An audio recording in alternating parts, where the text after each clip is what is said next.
नमस्कार दोस्तों, मैं मनीष तोमर अपने YouTube चैनल कक्षा ज्ञान के मंच पर आप सभी का स्वागत करता हूं, हार्दिक अभिनंदन करता हूं।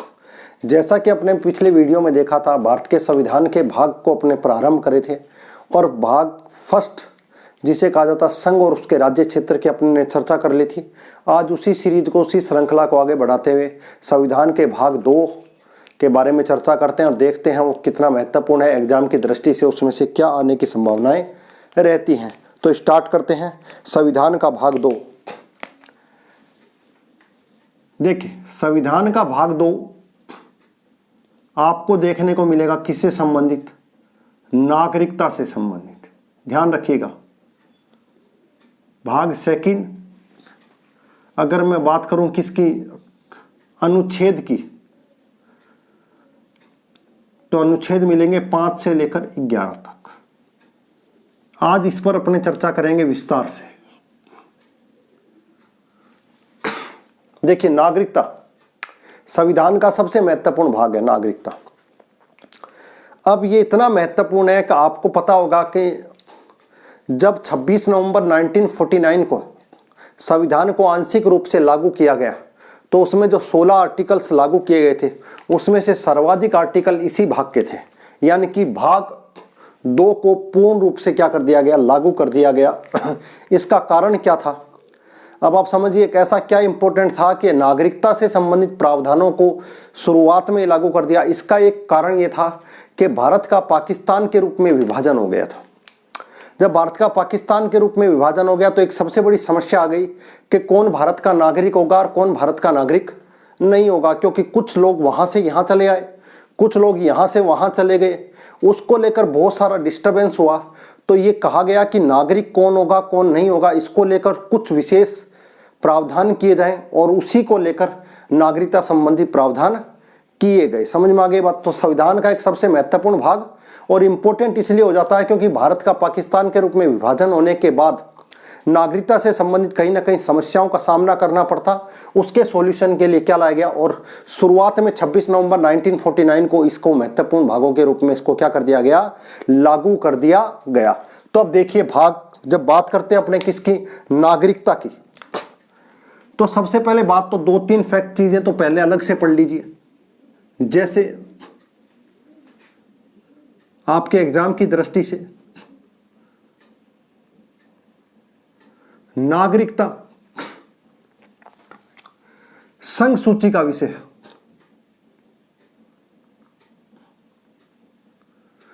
पहली चीज तो ध्यान रखिएगा, संघ सूची का विषय है क्या? नागरिकता। दूसरी,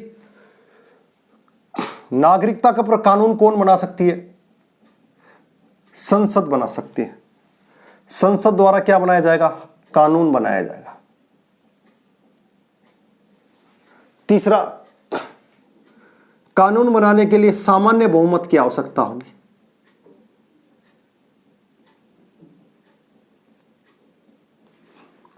इससे पहले भाग फर्स्ट पढ़ा था, उसमें भी हमने आर्टिकल 2 और 3 देखे थे और उसमें यह कहा था कि इनको लागू करने के लिए संसद को क्या चाहिए? सामान्य बहुमत चाहिए। समझ में आ गया? यहां पर भी बात कर रहे हैं कि संसद परिवर्तन कर सकती है नागरिकता से संबंधित। अब नागरिकता से संबंधित परिवर्तन किस में करेगी? तो एक कानून बनाया गया था, भारतीय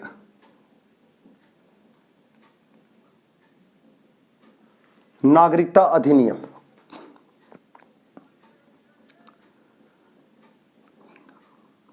कब? 1955 में नागरिकता को लेकर एक अधिनियम बनाया गया, एक्ट बनाया गया 1955 में, और उसमें यह बताया गया कि नागरिकता किस किस प्रकार से दी जा सकती है। तो इसमें बताया गया कि नागरिकता कुल मिलाकर 5 प्रकार से दी जा सकती है। कितने प्रकार से? 5 प्रकार से, याद रखिएगा। पहला क्वेश्चन यहीं से बनता है। फर्स्ट तो ये बनता है, भारतीय नागरिकता अधिनियम कब बनाया गया? 1955 में। इसमें परिवर्तन कौन कर सकती है? संसद कर सकती है। नागरिकता किस सूची का विषय है? संघ सूची का विषय है। नागरिकता पर जो अधिनियम बनाया जाएगा, संशोधन किया जाएगा, संसद के द्वारा किस बहुमत से किया जाएगा? सामान्य बहुमत से किया जाएगा। नागरिकता कितने प्रकार से प्राप्त की जा सकती है? 5 प्रकार से। तो कुछ क्वेश्चन आपको लगातार देखने को मिलेंगे। पहला ये किसके आधार पर? जन्म के आधार पर। दूसरा है वंश के आधार पर।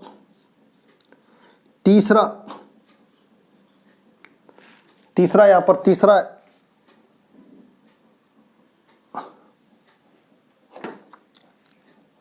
रजिस्ट्रेशन के द्वारा। रजिस्ट्रेशन के द्वारा। फोर्थ देशीकरण के द्वारा। और पांचवा अधिग्रहित क्षेत्र के द्वारा। तो चीजों को समझिए। नागरिकता 5 प्रकार से प्राप्त की जा सकती है। पहली वंश के आधार पर। वंश के आधार का मतलब, सॉरी, जन्म के आधार का मतलब स्वयं का जन्म या तो 26 जनवरी 1950 को हुआ हो या इसके बाद हुआ हो, उसको भारत का नागरिक माना जाएगा। ये बता दिया गया पहली बारी में कि जिसका जन्म 26 जनवरी 1950 को या उसके बाद होता है तो बाय डिफॉल्ट वो भारत का क्या होगा? नागरिक होगा। लेकिन इसके लिए भी थोड़ा सा अपवाद ध्यान रखिएगा। विदेशी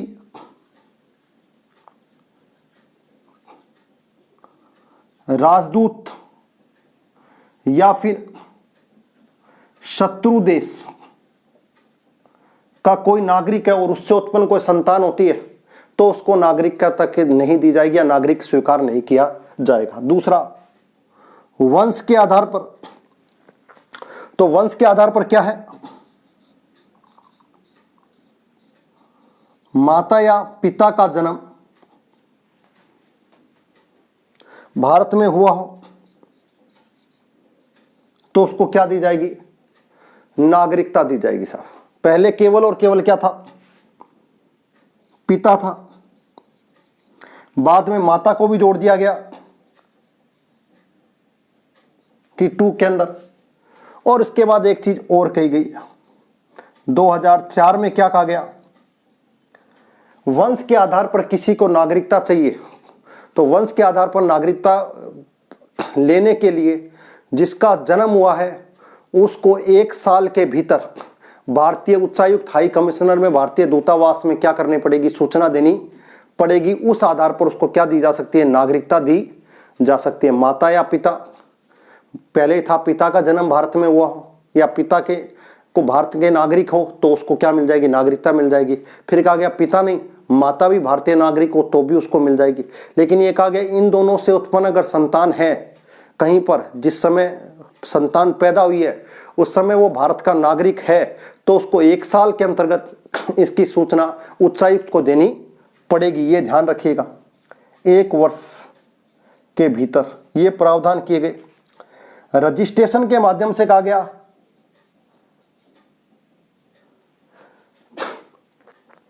7 वर्ष तक वो भारत में रह रहा हो तो 7 वर्ष के आधार पर उसको क्या दी जा सकती है? रजिस्ट्रेशन का प्रावधान किया गया। रजिस्ट्रेशन के माध्यम से उसको क्या मिल सकती है? नागरिकता मिल सकती है। पहली चीज, नागरिकता उस रजिस्ट्रेशन के आधार पर भी मिल सकती है। ऐसे लोगों को भी मिल सकती है जिनकी शादी भारतीय नागरिक से हो रही हो या होने की संभावना कहीं पर हो तो उनको भी भारतीय नागरिकता दी जाएगी। किसके द्वारा? पंजीकरण के द्वारा। देशीकरण, न्यूट्रलाइजेशन है, नेचुरलाइजेशन है, ध्यान रखिएगा। 10 वर्ष तक उसका भारत में क्या रहा हो? आना जाना रहा हो, आ भी रहा हो, जा भी रहा हो। और साथ साथ में पिछले 1 वर्ष से वह लगातार भारत में रह रहा हो, लगातार भारत में रह रहा हो तो उस आधार पर भी क्या दी जाएगी? नागरिकता दी जाएगी। समझ में आ गई? ठीक है। उसके बाद अधिग्रहित क्षेत्र के आधार पर तो आपको पता है, जैसे गोवा, दमन दीप, सिक्किम, ये जब क्षेत्र है जिनका विलय भारत में हो गया, तो सिंपल सी बात है, जब इनका विलय ही भारत में हो गया है तो यहाँ के जितने भी लोग थे, जितने भी नागरिक थे, वो सारे के सारे बाय डिफॉल्ट क्या हो गए, भारत के नागरिक के रूप में मान लिए गए। क्यों? क्योंकि वो क्षेत्र खुद अपने आप में भारतीय संघ का क्या बन गया, हिस्सा बन गया है। तो वहां के जो नागरिक होंगे वो भी भारतीय नागरिक के रूप में स्वीकार कर लिए जाएंगे। तो ये 5 प्रकार से नागरिकता भारत के अंदर दी जा सकती है, इसको थोड़ा सा ध्यान रखिएगा। अब एक चीज और थोड़ी सी ध्यान रखिएगा, ये जो नागरिकता दी जा सकती है 5 तरह की, इसमें भी क्या किया गया, काफी बार इसमें संशोधन हुआ है। 1955 का जो अधिनियम है उसमें काफी बार संशोधन हुआ। 1957 में, 1960 में, 1986 में, 1992 में,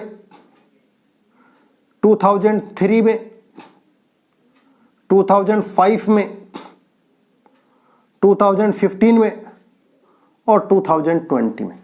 अंतिम, अभी तक वर्तमान तक अंतिम। तो कुल कितने बार हो गया, यानी कि इसमें भी अब तक कितनी बार, 8 बार संशोधन हो चुका है। नागरिकता अधिनियम में अब तक कितनी बार संशोधन हुआ है? अंतिम बार संशोधन कब हुआ? तो 2020 में। अब वो क्या संशोधन था उसको भी थोड़ा सा पढ़ लो, एग्जाम की दृष्टि से बार बार पूछा जाता है, इंपॉर्टेंट भी है।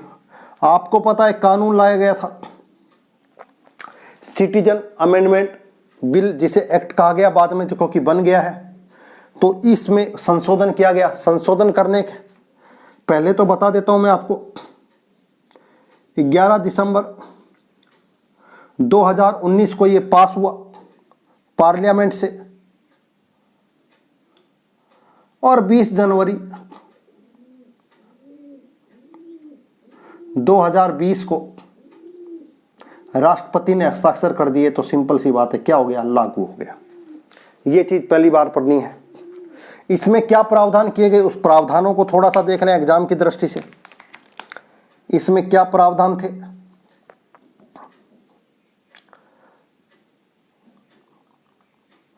प्रावधान ये थे कि 6 अल्पसंख्यक,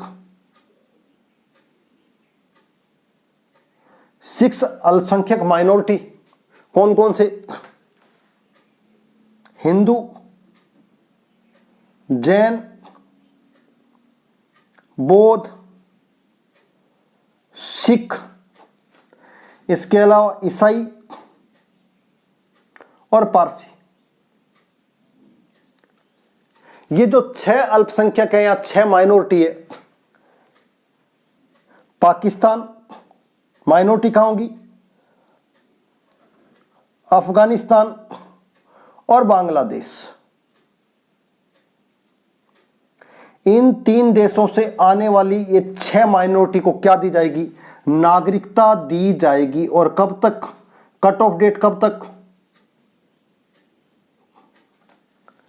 समझ में आ गई, 31 दिसंबर 2014 तक जो लोग आ चुके हैं प्रकृतिकरण के आधार पर, नेचुरलाइजेशन के आधार पर, जिनके पास वर्तमान में कोई कागज नहीं है, क्योंकि कहीं ना कहीं वो दूसरे देशों में जो भारत से अलग हो गए थे उनके अंदर थे, तो उनके कागज जो थे सारे समाप्त हो गए, उनके पास कोई नेचुरल प्रकृतिकरण का सिद्धांत लागू किया गया और उन सब को भारतीय नागरिक के रूप में स्वीकार किया गया है।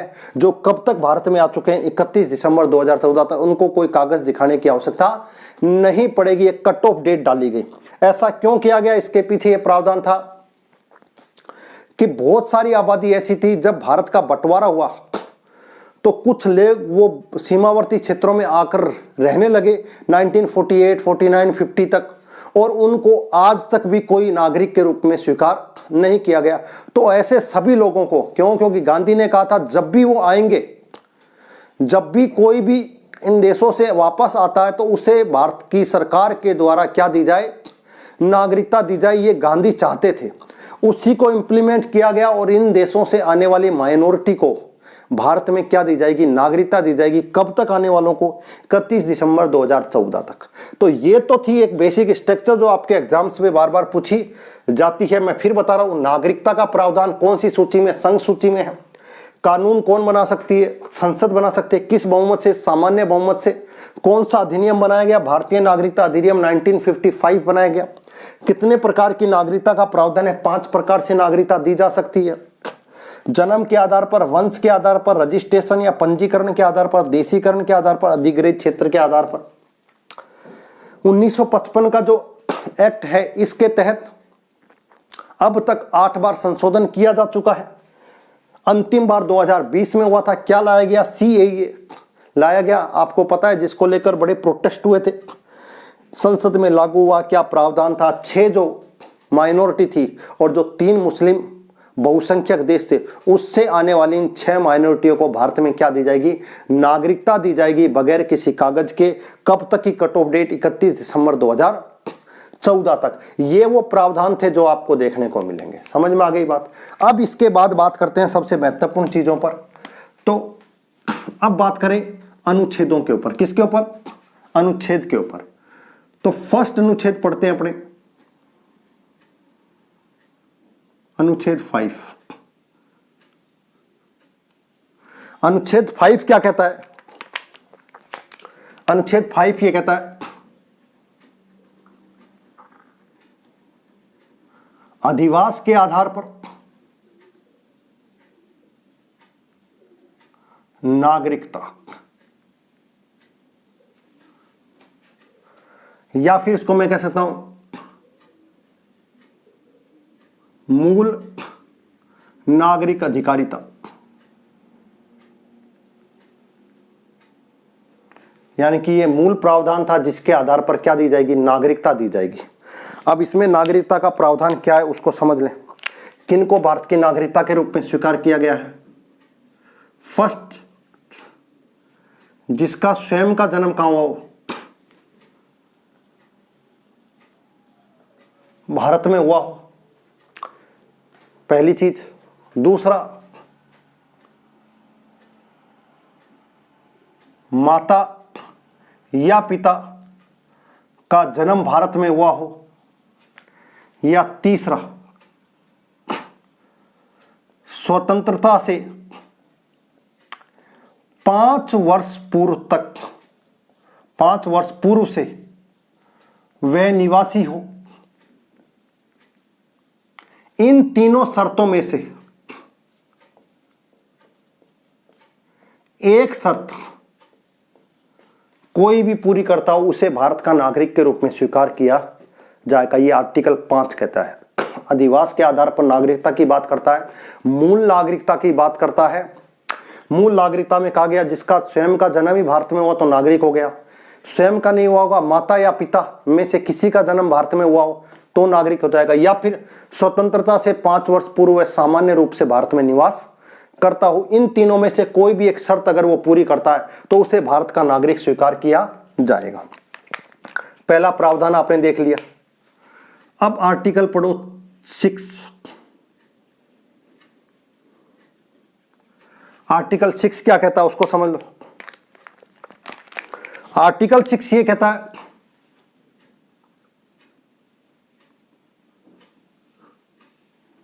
पाकिस्तान से प्रव्रजन करके भारत आने वाले लोगों को नागरिकता का प्रावधान, लोगों की नागरिकता का प्रावधान।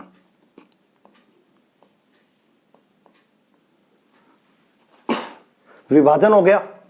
विभाजन के बाद जो क्षेत्र कहां चला गया? पाकिस्तान में चला गया हो। उस पाकिस्तान वाले क्षेत्र से जो कोई वापस पुनः भारत आने चला है उसको लेकर नागरिकता से संबंधित प्रावधान है कि उसको किस प्रकार से नागरिकता दी जा सकती है। उसमें क्या कहा गया पहले समझिए। 6A में क्या कहा गया? स्वयं का या माता पिता का या दादा दादी का, इनका जन्म कहां हुआ हो? भारत में हुआ हो। और कौन से भारत में? 1935 के एक्ट में जो भारत था, जिसमें भारत का स्वरूप दिखाया गया था, उस भारत के अंदर, उस क्षेत्र के अंदर जो भारत का उस समय था, उस क्षेत्र में स्वयं का जन्म हुआ हो, माता या पिता में से किसी का जन्म हुआ हो, या दादा या दादी में से किसी का जन्म हुआ हो, तो उसको भारत की नागरिकता दी जाएगी, कोई समस्या नहीं है। पहली चीज ध्यान रखिएगा। दूसरा, 6B फर्स्ट एक सब आर्टिकल है, इसको भी ध्यान रखें। एक डेट दी गई 19 जुलाई 1948 से पूर्व आने वाले लोगों को नागरिकता।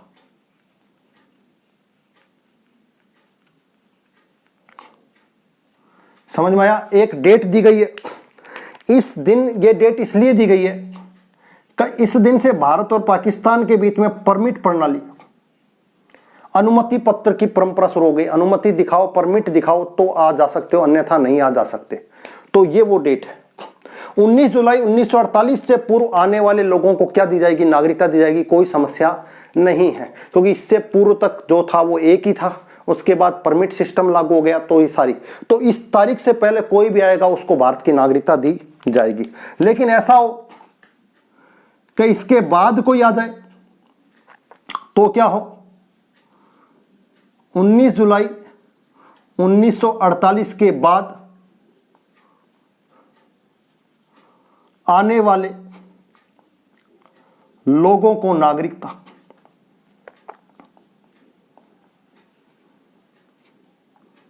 अगर इसके बाद कोई आता है उसको भी नागरिकता दी जाएगी, कोई समस्या नहीं है।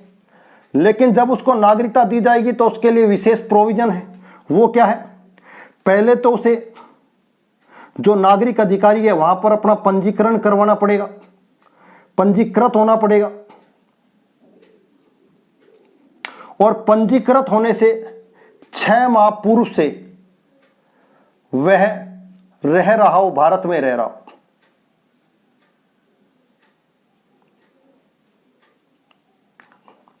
समझ में आया? उसके बाद भी हो सकता है, लेकिन उसका एक प्रावधान है।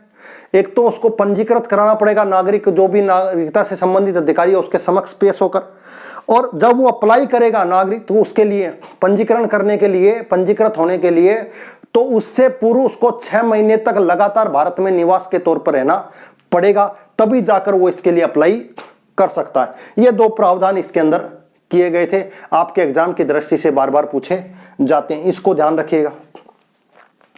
उसके अलावा और क्या है? अगला आर्टिकल देख लीजिए, 6 हो गया।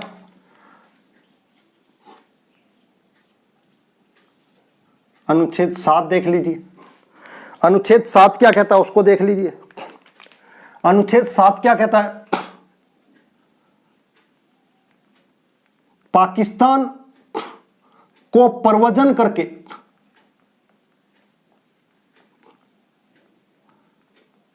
भारत आने वाले लोगों की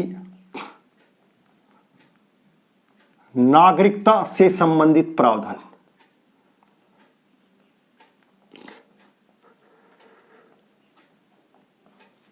इसके लिए भी एक डेट डाल दी गई, 1 मार्च 1947।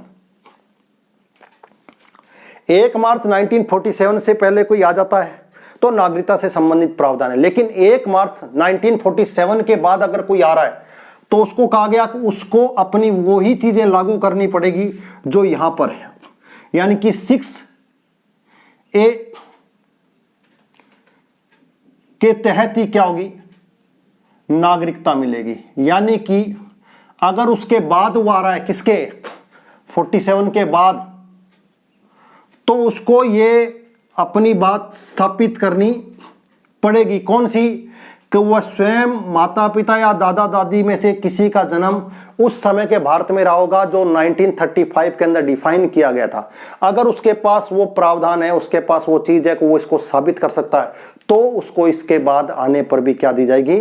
नागरिकता दी जाएगी, अन्यथा नहीं दी जाएगी। ध्यान रखिएगा, ये एग्जाम में पूछे जाने वाले बार बार के प्रावधान है, इनको थोड़ा सा आप याद रखिए तो ध्यान रखिएगा। अब इसके अलावा एक और है, वो सबसे महत्वपूर्ण है, वो भी ध्यान रख लीजिए। अनुच्छेद 8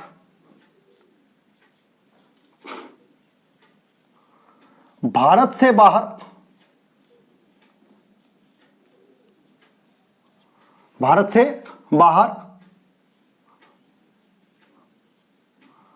भारतीय उद्भव के लोगों को, भारतीय मूल के उद्भव के लोगों को क्या दी जाएगी? लोगों को नागरिकता से संबंधित प्रावधान।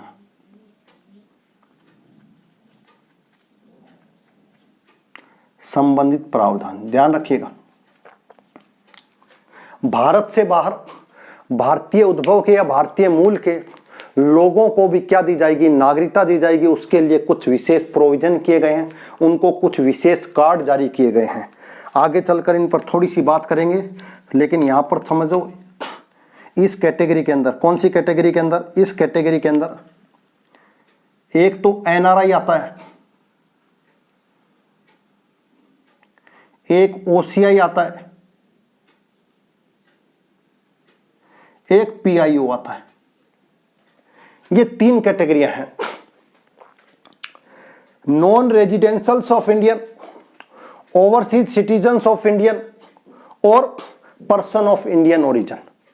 ये 3 कैटेगरी कहीं ना कहीं आपको यहां देखने को मिलती है। भारत से बाहर के, वर्तमान में भारत में नहीं है, कहां है? भारत से बाहर हैं, उन लोगों को भी नागरिकता से संबंधित प्रावधान दिए गए हैं, उनको भी नागरिकता दी गई है। और उसकी 3 कैटेगरियां थी, एनआरआई, ओसीआई और PIO. NRI non residentials of Indian, एक तरीके से भारतीय पासपोर्ट धारक, भारतीय नागरिक। कौन से नागरिक? भारतीय नागरिक, लेकिन किसी काम धंधे के लिए कहां रह रहे हैं? वो विदेश में रह रहे हैं, उनको पासपोर्ट की पासपोर्ट तो इनके पास होगा, एक तरीके से निवासी भारतीय नहीं है लेकिन भारतीय नागरिक हैं। दूसरा ओसीआई, विदेशी भारतीय नागरिक, विदेशी भारतीय नागरिक जिनका जन्म हुआ हो, जिनके पूर्वजों का जन्म हुआ, स्वतंत्रता के जन्म हुआ हो, उनके नाबालिग संतान, उन सबको ये कार्ड दिया जाएगा। एक तरीके से ओसीआई का मतलब दोहरी नागरिकता वाला कॉन्सेप्ट कहीं देखा। पीआईओ, हाँ, इनको लाइफ टाइम आने जाने के लिए, किसी पूरी जीवन भर के लिए क्या दे दिया जाता है? वीजा दे दिया जाता है। PIO person of Indian origin, भारतीय मूल के विदेशी नागरिक, यानी कि एक तरीके से विदेशी नागरिक है, विदेशी पासपोर्ट है इनके पास। क्या है? विदेशी पासपोर्ट है, विदेशी नागरिक है। समझ में आ गई बात? और इनको आने जाने के लिए वीजा की क्या पड़ेगी? आवश्यकता पड़ेगी। ये 3 कैटेगरियां आपको पता, थोड़ा सा एग्जाम में ज्यादा नहीं है, लेकिन ध्यान रखिएगा इन दोनों को। किसको? इन दोनों को, क्योंकि ये व्यवस्था 2002 में और ये व्यवस्था 2005 में, इन दोनों को 9 जनवरी, वर्तमान जो सरकार है, 2015 में क्या कर दिया गया? मर्ज कर दिया गया। 9 जनवरी का दिन, अब 9 जनवरी को क्यों मर्ज किया गया उसको भी ध्यान रखिएगा। 9 जनवरी को क्या मनाया जाता है? अप्रवासी भारतीय दिवस मनाया जाता है। थोड़ा सा ध्यान रखिएगा, अप्रवासी भारतीय दिवस मनाया जाता है 9 जनवरी 2003 से इसको प्रावधान किया गया। समझ में आ गई बात? वो आपकी अटल बिहारी वाजपेयी की सरकार के द्वारा ये व्यवस्था प्रारंभ की गई और मोदी सरकार ने 2013 तक चलती रही। मोदी सरकार ने, हर साल होता था, मोदी सरकार ने इसे 2015 से कितना कर दिया? 2 वर्ष के आयोजन में तब्दील कर दिया गया। यानी कि प्रत्येक वर्ष ना होकर कितने वर्ष में? 2 वर्ष में ये होगा। क्यों? क्योंकि गांधी जी 9 जनवरी 1915 को कहाँ आए थे? भारत आए थे। उन्हीं की याद में ये 9 जनवरी को प्रवासी भारतीय दिवस मनाया जाता है। इसको थोड़ा सा ध्यान रखिएगा, ठीक है। अब इसके अंदर भी एक चीज और ध्यान रखिएगा, लक्ष्मी सिंघवी की अध्यक्षता में कमेटी बनाई गई थी 2002 में, उसने अपनी रिपोर्ट दी और उसके बाद 2003 से ये लागू हो गई। तब से ये मनाया जाता था। और ये दोनों जो कार्ड धारक थे, PIO जिसके पास कार्ड था और OCI था, इन दोनों कार्ड धारकों को 9 जनवरी 2015 को मर्ज कर दिया गया, एक कर दिया गया। OCI का मतलब एक तरीके से दोहरा कार्ड या दोहरी नागरिकता जैसा प्रावधान। NRI आपको पता ही है, भारतीय लोग होते हैं, नौकरी के लिए, व्यवसाय के लिए विदेश में रहते हैं, भारतीय नागरिक है, भारतीय पासपोर्ट है, वीजा की उनको आवश्यकता पड़ती रहती है। ये तीनों चीजें आपको पता होनी चाहिए। तो चार कैटेगरी डाली हुई थी नागरिकता के लिए। एक तो अधिवास के आधार पर नागरिकता, एक पाकिस्तान को जाकर वापस आने वाले, और एक भारत मूल के भारतीय जो विदेशों में रह रहे हैं। समझ में आ गया? मैं फिर आपको बता रहा हूं, एक बार ध्यान रखिएगा। नागरिकता से संबंधित प्रावधान, संघ सूची का विषय, कानून कौन बनाएगा? संसद बनाएगी। संसद के पास अथॉरिटी है इसमें संशोधन करने की। किस बहुमत से? सामान्य बहुमत से। नागरिकता अधिनियम कब बनाया? 1955 में बनाया गया। उसमें कहा गया 5 प्रकार से क्या दी जाएगी? नागरिकता दी जाएगी। पहला, जन्म के आधार पर, वंश के आधार पर, रजिस्ट्रेशन के आधार पर, देशीकरण के आधार पर, अधिग्रहित क्षेत्र के आधार पर। समझ में आ गई बात? उसके बाद इसमें 8 बार संशोधन हुए हैं। अंतिम संशोधन 2020 में हुआ, जिसे आप CAA के रूप में जानते हो। 6 माइनॉरिटी को 3 मुस्लिम देशों से आने के लिए, जो आ चुके हैं, आने के लिए नहीं, आ चुके हैं 31 दिसंबर 2014 तक, उनको ये प्रावधान दिए गए कि उनको किसी कागज की आवश्यकता नहीं होगी, उनको भारतीय नागरिकता दी जाएगी। ये प्रोविजन यहां पर किया गया। उसके बाद संविधान के अंदर 5 से 11 के अंदर नागरिकता का प्रावधान किया गया। 5 के अंदर अधिवास के आधार पर क्या दी जाएगी? नागरिकता। मूल अधिकार, जो मूल नागरिकों को क्या दी जाएगी? नागरिकता। 3 शर्तें थी, एक शर्त पूरी करनी है, उसका स्वयं का जन्म यहाँ हुआ, स्वयं का नहीं हो तो माता या पिता का जन्म यहाँ हुआ, या तीसरा, स्वतंत्रता से 5 वर्ष पूर्व से वह सामान्य रूप से, इन तीनों में से एक शर्त पूरा करेगा, उसको भारत का नागरिक स्वीकार कर लिया जाएगा। अनुच्छेद 6, पाकिस्तान से लौटकर पुनः भारत आने वाले लोगों को क्या दी जाएगी? नागरिकता दी जाएगी। नागरिकता के लिए क्या प्रोविजन है? मैं बात बता चुका हूं। एक डेट ऑफ पता रखिए, कट डेट 19 जुलाई 1948। क्यों? क्योंकि इस दिन से परमिट प्रणाली शुरू हो गई थी भारत और पाकिस्तान के बीच में। उसके बाद अनुच्छेद 7, यहां से वहां गए और वहां से पुनः भारत आने वाले हैं। भाई सुबह का बुला शाम को आ जाए तो उसे भूला नहीं कहते। गलती से यहां से उनको लगा पाकिस्तान बहुत अच्छा है, कहां चले गए? पाकिस्तान चले गए। वहां पर रहने के बाद पता लगा नहीं, अपना ही बहुत अच्छा होता है। और मैंने कहा हमेशा अपना ही बहुत अच्छा होता है, ये हमेशा ध्यान रखिएगा।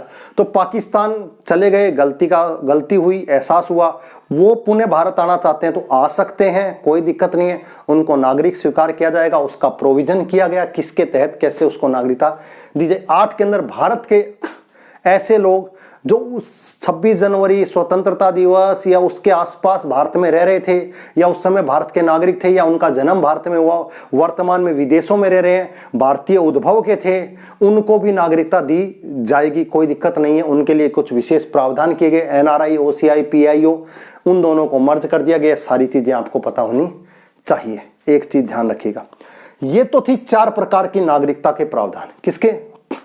आर्टिकल 5, 6, 7 और 8। उसके बाद इस सब चीजों को अगर आपने पढ़ लिया हो तो इसको मैं डिलीट कर देता हूं, हटा देता हूं। उससे पहले आप एक बार इसका स्क्रीनशॉट ले लीजिए। वेरी वेरी इंपॉर्टेंट फैक्ट है, मैं फिर आपको बता रहा हूं, एग्जाम की दृष्टि से याद रखिएगा। अगर आप चाहते हो मैं इसको नहीं हटाऊं तो इसी के अंतर्गत और मैं चीजें यहीं जोड़ देता हूं जो आपके एग्जाम की दृष्टि से महत्वपूर्ण आपको देखने को मिलेगी। आर्टिकल 9,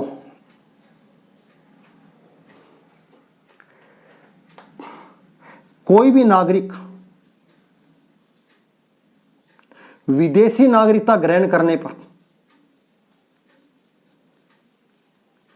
विदेशी नागरिकता ग्रहण करने पर या लेने पर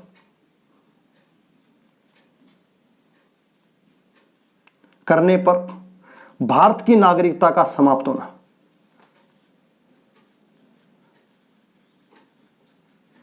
नागरिकता का समाप्त होना। 9 नंबर से याद रखो।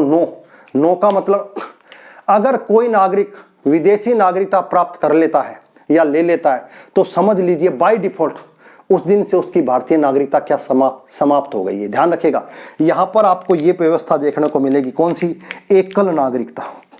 आपसे पूछा जाए एकल नागरिकता भारत में कैसी नागरिकता है? एकल नागरिकता है। भारत में कैसी नागरिकता है? एकल नागरिकता है। भारत, कनाडा चर्चा का विषय है, यूके, जबकि दोहरी नागरिकता आप कर सकते हो यूएसए में। किसमें? यूएसए के अंदर दोहरी नागरिकता है। स्विट्जरलैंड के अंदर है। भारत के अंदर एकल नागरिकता। एकल नागरिकता का मतलब कहां पर है? नो में। नो से नो चेंज, नो याद रखिएगा, नो। आप भारत के नागरिक हो तो आप किसी दूसरे देश की नागरिकता नहीं ले सकते। अगर आप भारत के नागरिक और दूसरे देश की नागरिकता लेते हो तो उस दिन से आपकी पहले वाली नागरिकता यानी कि भारतीय नागरिकता अपने आप क्या हो जाएगी? समाप्त हो जाएगी। अगर उस पासपोर्ट का आप उपयोग करते हो तो अवैध होगा, आपके खिलाफ कानूनी कार्रवाई की जाएगी। क्यों? क्योंकि आपने दूसरे देश की नागरिकता को क्या कर लिया? ग्रहण कर लिया। यह है नो के अंदर। किसके अंदर? नो के अंदर। आर्टिकल 10 क्या कहता है उसको भी समझ लो। अनुच्छेद 10 क्या कहता है?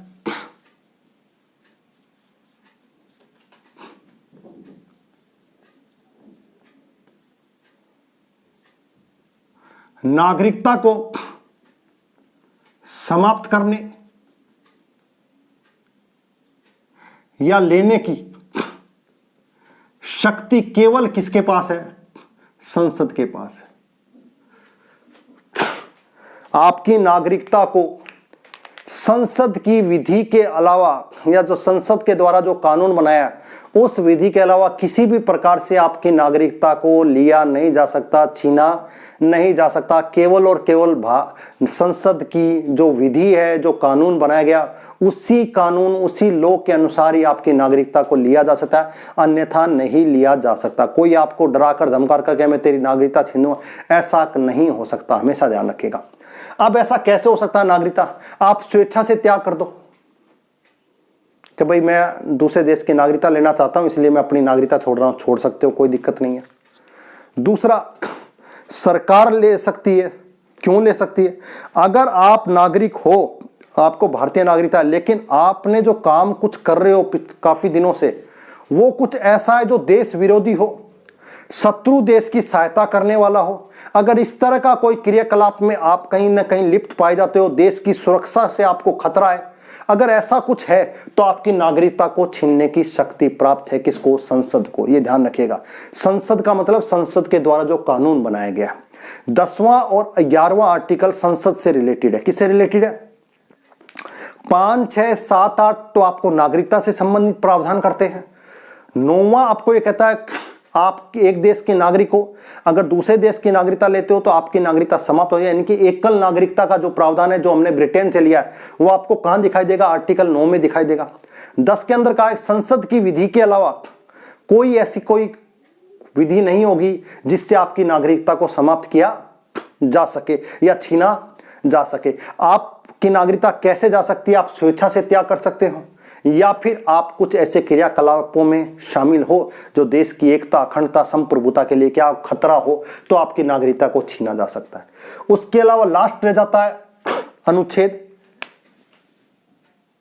11। अनुच्छेद 11 क्या कहता है? संसद को नागरिकता अधिनियम में संशोधन की शक्ति, संशोधन की शक्ति, यानी कि आर्टिकल 11 यह कहता है संसद के पास यह शक्ति है कि वो नागरिकता अधिनियम बनाया गया 1955 उसमें परिवर्तन कर सकती है, उसमें कुछ नया ला सकती है, उसमें कुछ हटा सकती है, उसमें कुछ जोड़ सकती है। ये केवल अथॉरिटी किसके पास है? ओनली फॉर पार्लियामेंट के पास है।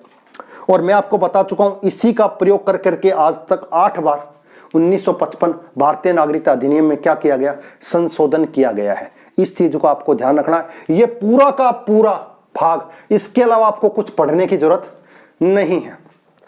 एक चीज और इसमें थोड़ी सी बता देता हूं, विवादास्पद है। यह देशीकरण या रजिस्ट्रेशन के आधार पर नागरिकता को लेकर एक विवाद आया था 13वीं लोकसभा के अंदर, जब आपको पता है अटल बिहारी वाजपेयी को बहुमत नहीं मिला और कांग्रेस की तरफ से प्रधानमंत्री के रूप में सोनिया गांधी के नाम को नॉमिनेट किया गया। कहीं ना कहीं इससे पूरे देश के अंदर एक विवाद पैदा हो गया और कहा कि इस तरह की जो विदेशी मूल की महिला है उससे प्रधानमंत्री के रूप में शपथ नहीं दिलाई जा सकती। विवाद का विषय था। ऐसा कोई प्रावधान है नहीं। क्यों? क्योंकि जो लोकसभा का मेंबर होता है, लोकसभा का चुनाव लड़ने के लिए ऐसी कोई बंदिश नहीं है। जब ऐसी कोई बंदिश नहीं है, वो लोकसभा का चुनाव लड़ सकता है, तो सिंपल सी बात है वो प्रधानमंत्री भी बन सकता है। तो इसी आधार पर विवाद हुआ। देशीकरण या रजिस्ट्रेशन क्या था? नेचुरलाइजेशन और रजिस्ट्रेशन। ये नेचुरलाइजेशन क्या था? अमेरिका के अंदर भी इस तरह का प्रावधान है, ध्यान रखिएगा। अमेरिका के अंदर भी ये प्रावधान है। नेचुरलाइजेशन या रजिस्ट्रेशन के द्वारा जिसने नागरिकता प्राप्त करी है वो सीनेट का सदस्य हो सकता है। किसका? सीनेट का। समझ में आ गई बात? यानी कि हमारी तरह से आज की तारीख में राज्यसभा का तो सदस्य बन सकता है, लेकिन वो अमेरिका के अंदर राष्ट्रपति नहीं बन सकता। अमेरिका में राष्ट्रपति बनने के लिए उसका जन्म कहीं ना कहीं अमेरिका की भूमि पर हुआ हो, तभी वो अमेरिका का राष्ट्रपति बन सकता है। समझ में आ गया? अमेरिका में ये प्रावधान है, बता चुका हूं। और भारत के अंदर ऐसा कोई नहीं है, क्योंकि जो लोकसभा के प्रावधान है तो लोकसभा का मेंबर ही क्या बनता है? प्रधानमंत्री बनता है। कोई समस्या नहीं है। तो ये सारी व्यवस्थाएं आपको देखने को मिलती हैं। तो ये एक पूरा का पूरा नागरिकता से संबंधित प्रावधान थे। इसके अलावा आपको कभी कुछ और पढ़ने की आवश्यकता नहीं है इस अधिनियम में। फिर आपको बता रहा हूं, नागरिकता भाग 2 अनुच्छेद 5 से 11, नागरिकता संघ सूची का विषय। संघ सूची का मतलब जिस पर कानून केंद्र सरकार बना सकती है। संसद के द्वारा कानून का प्रावधान किया गया है। सामान्य बहुमत से कानून को बनाया जा सकता है। भारतीय नागरिकता अधिनियम 1955 बनाया गया संसद के द्वारा, जिसमें अब तक 8 बार क्या हो चुके हैं? संशोधन हो चुके हैं। इस अधिनियम के तहत 5 प्रकार से आपको क्या दी जाती है? नागरिकता दी जाती है। जन्म के आधार पर, वंश के आधार पर, रजिस्ट्रेशन के आधार पर, देशीकरण के आधार पर और अधिग्रहित क्षेत्र के आधार पर। समझ में आ गई बात? संशोधन किया गया 1920 में, अंतिम बार किया गया। 6 माइनॉरिटी हैं, उनको 3 मुस्लिम देश से आने के लिए कट ऑफ डेट है 31 दिसंबर 2014 तक। जो आ चुके हैं उनको किसी कागज की आवश्यकता नहीं, उनको भारतीय नागरिक माना जाएगा, उनको नागरिकता दी जाएगी। अनुच्छेद 5 क्या कहता है? 5 से लेकर 11 की बात है। 5, 6, 7, 8 नागरिकता से संबंधित प्रावधान है।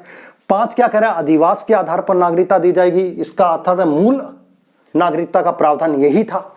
जन्म जिसका भारत में हुआ, माता या पिता का जन्म भारत में हुआ, या फिर स्वतंत्रता के समय से 5 वर्ष पूर्व में रहे, तीनों में से एक शर्त कोई मानेगा उसको भारत का।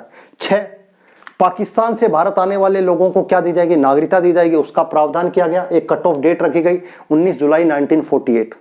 7, यहां से भारत से पाकिस्तान चलेगी और पाकिस्तान से पुनः भारत आने वाले लोगों को भी क्या दी जाएगी? नागरिकता दी जाएगी। उसके लिए भी प्रावधान है और उसके लिए भी एक डेट रखी गई 1 मार्च 1947। 8वां, भारत से बाहर भारतीय उद्भव के जो लोग हैं उनको भी क्या दी जाएगी? नागरिकता दी जाएगी। उसके लिए विशेष कार्ड दिए गए, एक एनआरआई कैटेगरी, एक ओसीआई और एक पीआईओ कैटेगरी दी गई थी। इस एनआरआई, इस ओसीआई और पीआई जो कैटेगरी चालू की गई थी, इसको 2015 9 जनवरी को मर्ज कर दिया गया। 9 जनवरी को क्यों? मैंने कहा 9 जनवरी एक विशेष प्रावधान है। 2003 के अंदर अटल बिहारी वाजपेयी ने प्रवासी भारतीय दिवस मनाना शुरू किया था। हर वर्ष मनाया जाता था। 2015 के बाद वर्तमान सरकार ने इसे 2 वर्ष के बीच में आयोजित करने का प्रावधान कर दिया गया। ये आपको थोड़ा सा ध्यान रखना है। गांधी जी इस दिन भारत आए थे, ये इसलिए मनाया जाता है। 9 के अंदर कहा गया, 9 का मतलब 9 एकल नागरिकता का प्रावधान 9 के अंदर है। एक देश की नागरिकता ग्रहण करते हो तो दूसरे देश की नागरिकता बाय डिफॉल्ट अपने आप क्या हो जाएगी? समाप्त हो जाएगी। 10 के अंदर कहा गया नागरिकता को समाप्त करने या उसको लेने का अधिकार केवल संसद की जो विधि है उसी के द्वारा किया जाएगा और किसी के द्वारा नहीं किया जा सकता। 10 और 11 संसद से रिलेटेड है। 11 में कहा गया संसद के पास यह अधिकार है कि वो भारतीय नागरिकता अधिनियम में संशोधन कर सकती है, उसमें कुछ प्रावधान जोड़ सकती है, उसमें कुछ प्रावधान घटा सकती है। उसी का अधिकार का प्रयोग करते हुए 2020 में क्या लाया गया? सीएए लाया गया। तो ये पूरा का पूरा टॉपिक है। 1 बार 2 बार 3 बार 4 बार इसको पढ़िएगा, देखिएगा इसमें क्या महत्वपूर्ण चीजें थी, एग्जाम की दृष्टि से आने की संभावनाएं रहती है। तो आज की क्लास आपको कैसी लगी? अगर वास्तव में अच्छी लगी है और आपके नॉलेज में कुछ वृद्धि हुई है तो कृपया इस चैनल को लाइक, शेयर और सब्सक्राइब जरूर करें और कमेंट जरूर लिखें। आज की क्लास के लिए आपको बहुत बहुत धन्यवाद।